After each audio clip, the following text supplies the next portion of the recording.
Hola a todos y a todas, bendiciones de lo alto. Es un placer para mí estar acá nuevamente para compartir un poco de la palabra del Señor.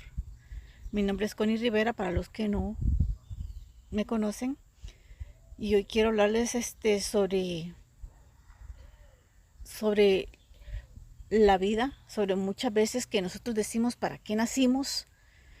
Muchas veces decimos, pero ¿para qué nací? ¿Por qué? Y tantas preguntas que nos cuestionamos durante nuestro vivir, porque muchas veces las cosas no nos van bien y nos pasan muchas cosas malas y muchas veces son consecuencia de nuestro pecado. A veces quizás eres muy buena, muy bueno como Job, pero muchas veces tenemos que ser probados y ser probada nuestra fe.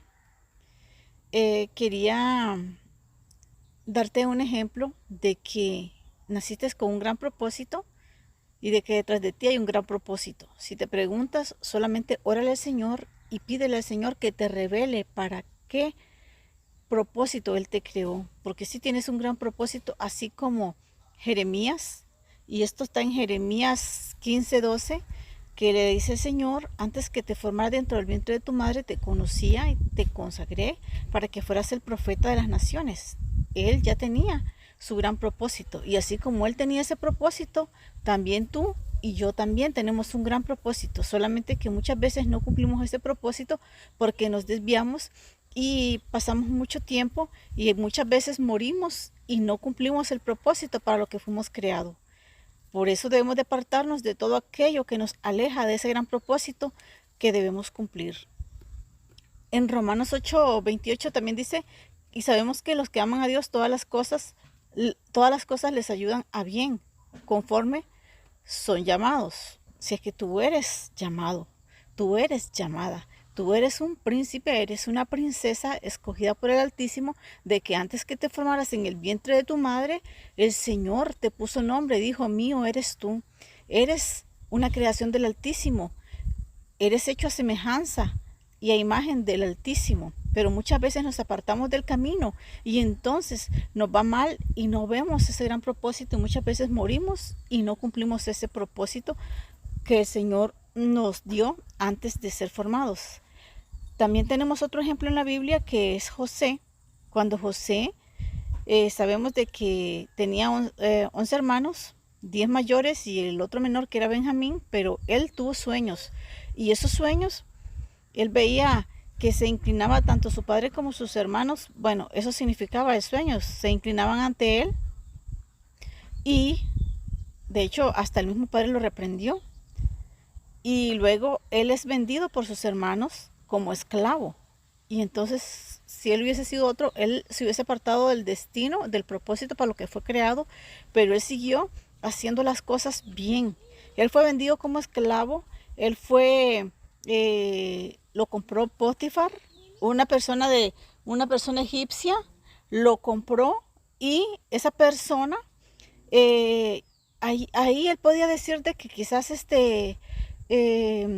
sea, se podía desilusionar porque estaba esclavizado, pero era una enseñanza, algo que tenía que pasar. Muchas veces tenemos que pasar por muchas cosas para aprender y así luego valorar las cosas que el Señor nos da, o para realizar aquello para lo que fuimos creados.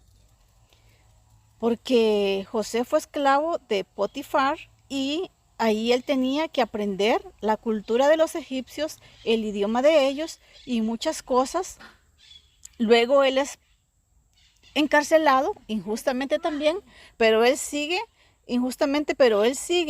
creyéndole al Señor y haciendo las cosas como al Señor le agradarían.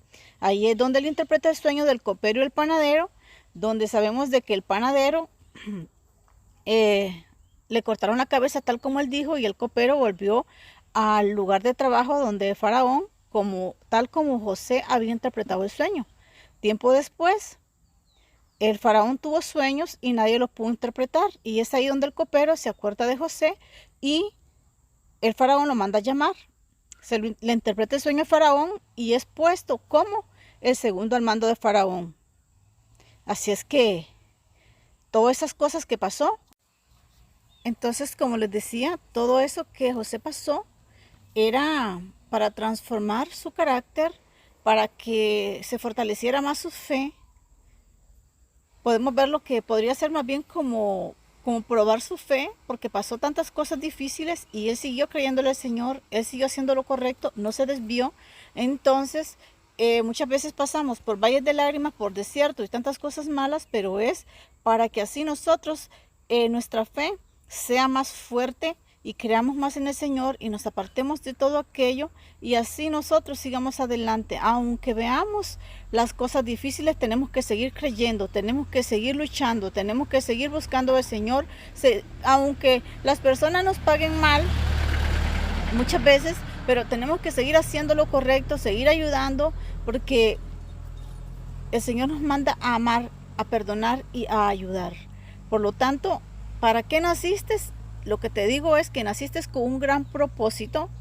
Todos nacemos con un gran propósito, que a veces morimos sin cumplirlo, pero es por la desobediencia, por el pecado, porque nos apartamos. Pero si tú, al igual que José, al igual que Jeremías y Daniel y todos esos grandes personajes de la Biblia que creyeron firmemente, que preferían morir antes que hacer lo incorrecto, si nosotros seguimos en la lucha, buscando cómo hacer lo correcto en el camino del Señor, tú vas a haber cumplido el propósito para lo que fuiste creado y entonces ahí vas a ver la respuesta que muchas veces quizás te has hecho: ¿para qué nací y por qué nací? Solo te digo que naciste con un gran propósito, que Cristo te ama con amor eterno, que te creó para grandes cosas, pero que muchas veces no las vemos cumplidas porque nos apartamos de su presencia. Te bendigo en el nombre de Jesús y nunca olvides que Cristo te ama, que no estás solo y que naciste con un gran propósito.